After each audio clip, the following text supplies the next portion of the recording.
তত্ত্বাবধায়ক সরকার ব্যবস্থা নিয়েই আমাদের আজকের পুরো আলোচনা ছিল। আমরা ফিল করি যে তত্ত্বাবধায়ক সরকার ব্যবস্থায় আমরা যদি ঐক্যবদ্ধভাবে একমত হতে না পারি এবং এই ক্ষমতা হস্তান্তরের জায়গাটা যদি বিতর্ক মুক্ত হয়ে আমরা সিদ্ধান্ত নিতে না পারি, তাহলে গণতন্ত্র কিন্তু আবার হুমকির সম্মুখীন হবে। এটা আপনারা জানেন। এর আগেরবারও আমরা দেখেছি তত্ত্বাবধায়ক সরকার ব্যবস্থাটা যখন বাতিল করে দেওয়া হয়েছে বা আবার আগের জায়গায় দলীয় সরকারের অধীনে নির্বাচনের জায়গায় গেছে, সেখানে আবার গণতন্ত্র হুমকির সম্মুখীন হয়েছে।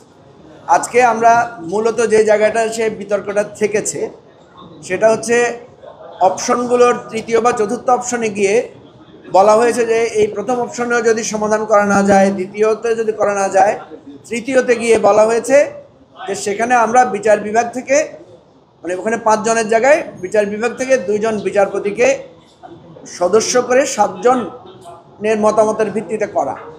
সেখানে বিএনপির পক্ষ থেকে বলা হয়েছে যে এটা না করে পরবর্তী অপশনটা পার্লামেন্টের হাতে ছেড়ে দেওয়ার জন্য। এই জায়গাটায় আমরা এটার বিরোধিতা করেছি। বান্ডেল থাকলে প্রতি সেনমানিতে টাকা বাঁচবে।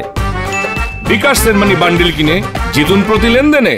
আমরা মনে করি যদি পার্লামেন্টের হাতে ছেড়ে দিতে হয় তখন এটাকে একটা মিসইউজ করার চেষ্টা করা হবে। মানে মনে করা হবে প্রথম দ্বিতীয় তৃতীয়টা ফেল করে আমরা পার্লামেন্টের হাতেই ছেড়ে দিব, যে তত্ত্বাবধায়ক সরকারের পলিসিটা বা ব্যবস্থাটা কীভাবে নির্ধারণ হবে এটা পার্লামেন্ট নির্ধারণ করবে। পার্লামেন্ট যদি নির্ধারণ করে, আলটিমেটলি পার্লামেন্টে যে ক্ষমতাসীন দল থাকে তার পছন্দসই তত্ত্বাবধায়ক সরকার ব্যবস্থাটাই তৈরি হয়। এজন্য আমরা বলেছি এটা কখনোই করা যাবে না।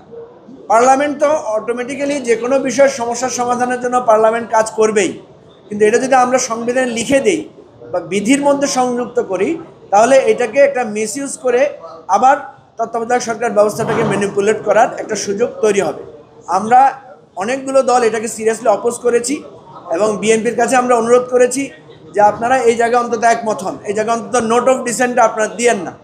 কারণ নোট অফ ডিসেন্ট দিলে বা এই জায়গায় থাকলে তাহলে কিন্তু আমাদের ইচ্ছা নিয়ে যে আমরা তত্ত্বাবধায়ক সরকার ব্যবস্থাটাকে আসলে মানে কার্যকর করতে চাই না, সেটাই প্রমাণিত হবে।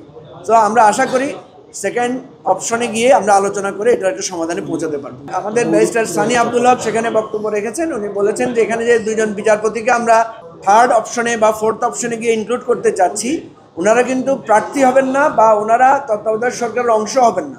ওনারা জাস্ট সিলেকশন প্রসেসে একজন মেম্বার হিসাবে থাকবেন, হয়তো মতামত দিতে পারবেন। সুতরাং এখানে বিচার বিভাগ কলুষিত হওয়ার বা সম্পৃক্ত হওয়ার সুযোগটা থাকবে না। এটাই ছিল আমাদের মত।